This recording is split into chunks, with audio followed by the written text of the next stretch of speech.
الحمد لله وحده والصلاة والسلام على من لا نبي بعد أما بعد قال الله تعالى في محكم القرآن المجيد أعوذ بالله من الشيطان الرجيم بسم الله الرحمن الرحيم لقد خلقنا الإنسان في قبد அனைத்து புகழும் அல்லாஹ் ஒருவனுக்கே உரித்தாகட்டுமாக. அருமைநாயகம் முஹம்மது ரசூலுல்லாஹி ஸல்லல்லாஹு அலைஹி வஸல்லம் அவர்கள் மீது ஸலாத்தும் ஸலாமும் என்றென்றும் நிறைவாக நிலவட்டுமாக. நற்பாக்கியம் பெற்ற அனைத்து முஸ்லிமான ஆண் பெண் அனைவரின் மீதும் அல்லாஹ்வின் அன்பும் கருணையும் என்றென்றும் நிறைவாக நிலவட்டுமாக. கண்ணியம் நிறைந்த இந்த லைலத்துல் கத்ர் ஒற்றைப்படை இரவுகளை கடந்து கொண்டிருக்கிறோம்.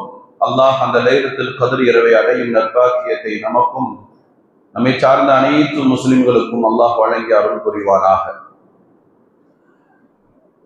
குர்ஆனில் கூறப்பட்டுள்ள பல்வேறு குணாதிசங்களில் தொடர்ந்து இன்றைய சிந்தனையில் மனிதன் இரண்டு விதமான சோதனைகளை பெறுகிறான். அந்த இரண்டு சோதனைகளை ஒன்றுக்கு பெயர் முசீபத் என்று சொல்லுகிறார்கள், இன்னொன்றிற்கு பெயர் பலா என்று சொல்லுகிறார்கள். ஆனால் ரொம்ப நெருக்கடி வரும் பொழுது பெரும் பலா முசீபத்தாக இருக்கிறதே என்று வார்த்தையில் சொல்லிவிடுவார்கள். முசீபத் என்பது வேறு, பலா என்பது வேறு. முசீபத் என்பது மனிதன் மனிதனாகவே ஏற்படுத்திக் கொள்ளக்கூடியவை. கஷ்டங்கள் நஷ்டங்களுக்கு முசீபத், தனக்குத்தானே அடைந்து கொள்ளுதல் என்பது பேர். தனக்குத்தானே தீங்கரைத்துக் கொள்ளும் முசீபத்துகள்.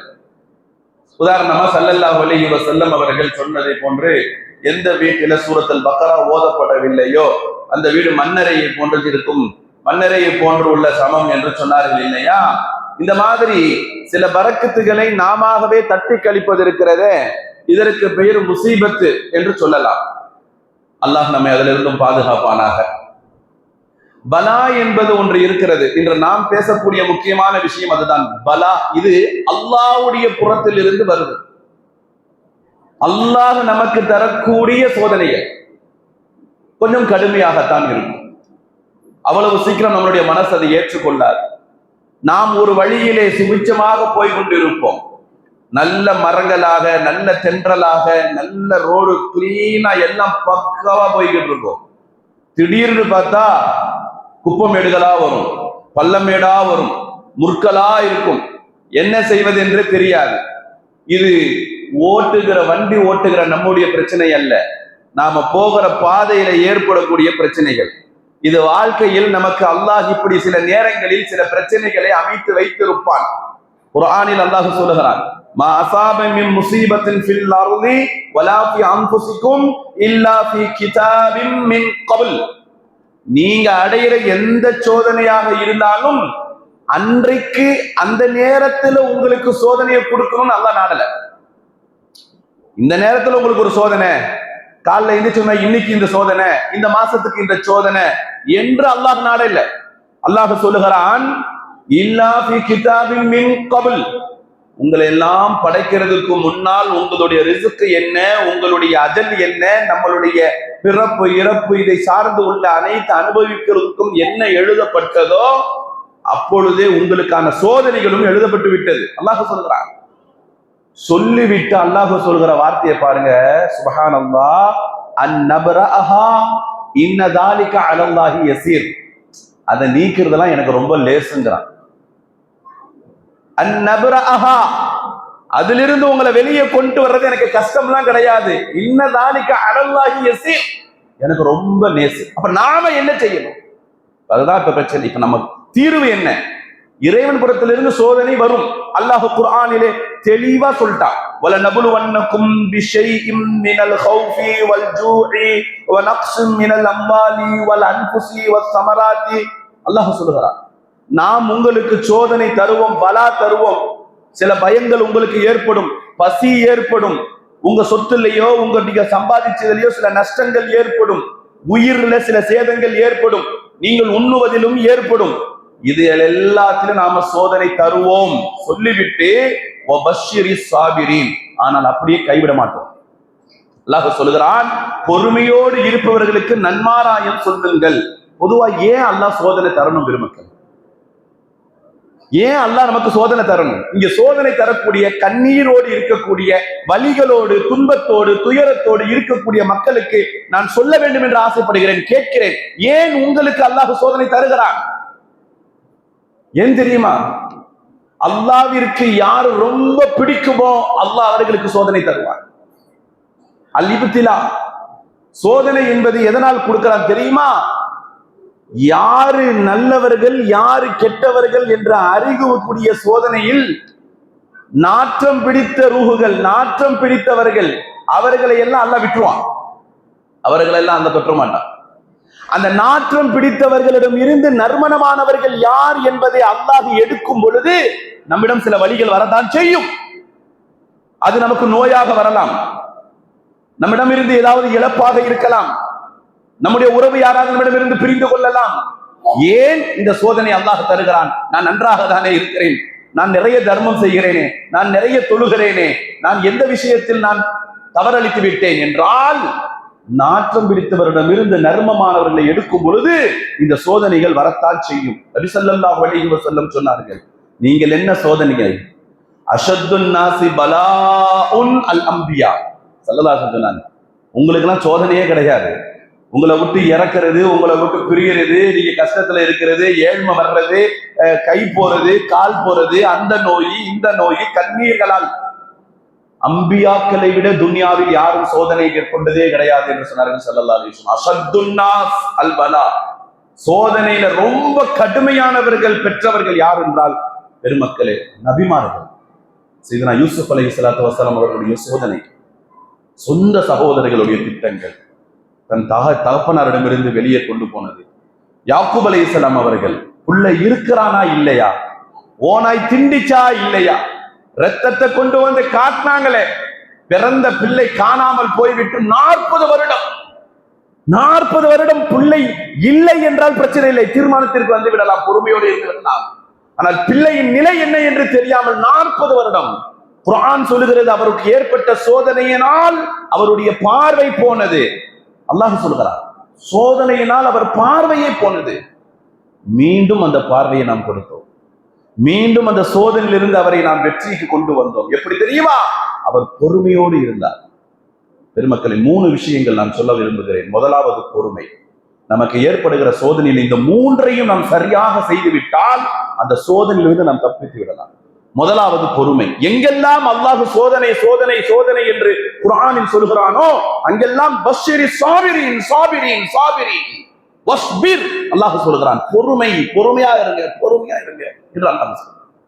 சுப்ஹானல்லாஹ். இரண்டாவது விஷயம், எந்த சோதனை நமக்கு ஏற்பட்டாலும் நான் அன்போடு கேட்டுக் கொள்கிறேன், மனிதர்களிடத்தும் ரொம்ப சொல்லாதீங்க, ரொம்ப சொல்லாதீங்க. மனுஷங்கள்ட்ட உங்களுடைய சோதனைகளை ரொம்ப ஷேர் பண்ணாதீங்க. ரொம்ப உங்களுடைய மனசு ஆழ்ந்த மனசை கொண்டு போய் கொட்டி விடாதீர்கள். நீங்கள் பலவீனமாக்கப்படுவீர்கள், நீங்கள் பலவீனமாக்கப்படுவீர்கள். உங்களுடைய சோதனைகளை ரப்பிடம் கொட்டுங்கள், அல்லாஹ்விடம் கொட்டுங்கள். நபி யாக்கூப் அலைஹிஸ்ஸலாத்து வஸலாம் அவர்கள் அப்படித்தான் செய்தார்கள். அல்லாஹ் குர்ஆனில் சொல்கிறான், இன்னமா அஷ்கு பஸ்ஸி வ ஹுஸ்னி. மக்கள்லாம் கேட்கிறாங்க, பெத்த பிள்ளைங்க வந்து கேக்குது, ஏன் வாப்பா இப்படி இருக்கீங்க? மனைவி கேட்கிறாங்க, என்னத்தான் ஆயிருச்சு? ஊர்ல உள்ளவங்க கேட்கிறாங்க, பெரியவரை ஊர்ல இவ்வளவு உங்களுக்கு என்ன ஆயிருச்சு? எல்லாரும் கேட்கிறாங்க. யாக்கூப் அலைஹிஸ்ஸலாம் சொன்னாங்க, லா ஷிகாயித பைனன் நாஸ், என் பிரச்சனையை தீர்க்கிறதுக்கு உன்கிட்ட மருந்தே கிடையாது. இன்னமா அஷ்கு பஸ்ஸி வ ஹுஸ்னி, என் உணர்வையும் என் உளவியலையும் என் கவலையும் இலல்லாஹ், அல்லாஹ்விடம் மட்டும்தான் நான் என்னுடைய சோதனையை சொல்லுவேன், என் கஷ்டத்தை சொல்லுவேன். வ அஅலமு மினல்லாஹி மா லா தஅலமு, நீங்க தெரியாதது எல்லாம் அதிகம் தெரிந்தவன் அல்லாஹ். சுப்ஹானல்லாஹ். பெருமக்களே, மக்கள்கிட்ட நீங்க ஷேர் பண்ணாது. மூன்றாவது விஷயம், முக்கியமான மூன்றாவது விஷயம், கண்மணி ரசூலுல்லாஹி ஸல்லல்லாஹு அலைஹி வஸல்லம் அவர்கள் இருக்கும் பொழுது ஸல்லல்லாஹு அலைஹி வஸல்லம் அவர்களுடைய ஒவ்வொரு நொடி பொழுதையும் எப்பொழுதுமே பார்த்து கொண்டிருக்கிற சஹாபாக்கள் சொல்லுகிற விஷயம் இது. எப்பெல்லாம் துன்யா, இந்த உலகம் ரசூலுல்லாஹ்வுக்கு நெருக்கடியை தருமோ அந்த இடத்துல இருக்கிற ஹதீஸ்கள்லாம் எடுத்து பார்த்தீங்கன்னா ஆச்சரியமான ஒரு விஷயம்.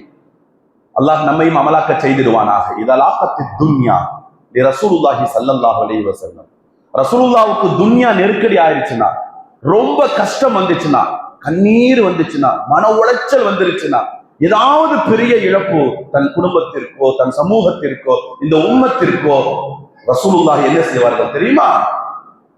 இதா ஹஸபஹு அம்ருன், இதா ஹஸபஹு அம்ருன், ஏதாவது அவர்களுக்கு ஏற்படக்கூடிய சோதனை, அவர்களுக்கு நெருக்கடி வந்து விட்டால், ஃபஸஅ இல ஸலாத், பெருமக்களே, அல்லாஹு அக்பர், நபி ஸல்லல்லாஹு அலைஹி வஸல்லம் தக்பீர் சொல்வார்கள்.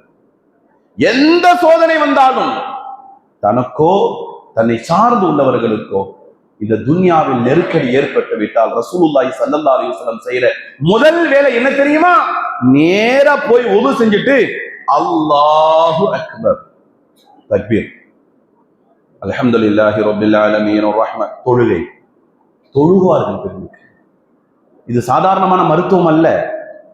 சோதனையின் பொழுது நீங்கள் தொழுகுவது என்பது சாதாரணமான மருத்துவம் அல்ல.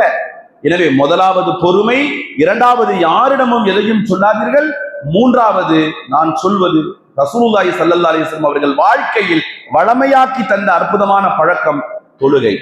சில பேர் ரொம்ப நோய்வாய்ப்பட்டு இருக்கிறாங்க, அவங்களுக்கு சொல்லணும்னு ஆசைப்படுறேன். உங்களுக்கு ஏற்படுகிற நோய், உடலில் உறுப்புகளில் ஏற்படக்கூடிய நோய், அல்லாஹ் உங்களுக்கு அதனுடைய பாவங்களை மறைத்து மன்னித்து பெரும் பாக்கியத்தை தருவானாக. ஸல்லல்லாஹு அலைஹி வஸல்லம் சொல்றார்கள், இன்னல்லாஹ யக்துபு லிஅப்திஹி மகான் ஃபில் ஜன்னah, சொர்க்கத்தை அல்லாஹ் சிலருக்கு தீர்மானித்து விடுவான். சில பேருக்கு தீர்மானிக்கப்படாது, ஹிசாப் வரைக்கும் இருக்கும். இன்னல்லாஹ யக்துபு லிஅப்திஹி மகானன் ஃபில் ஜன்னah, சொர்க்கத்தில் ஒரு இடத்தை அல்லாஹ் எழுதுவான்.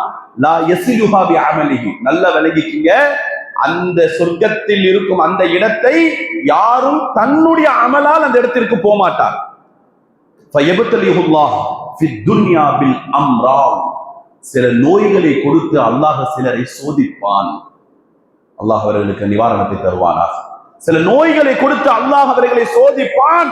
வல் ஹுமூம் வல் அவுஜா, கவலை, கஷ்டம், மன உளைச்சல், பிறர் நம்மை நிர்பந்திக்குதல் எல்லாம் நடக்கும்.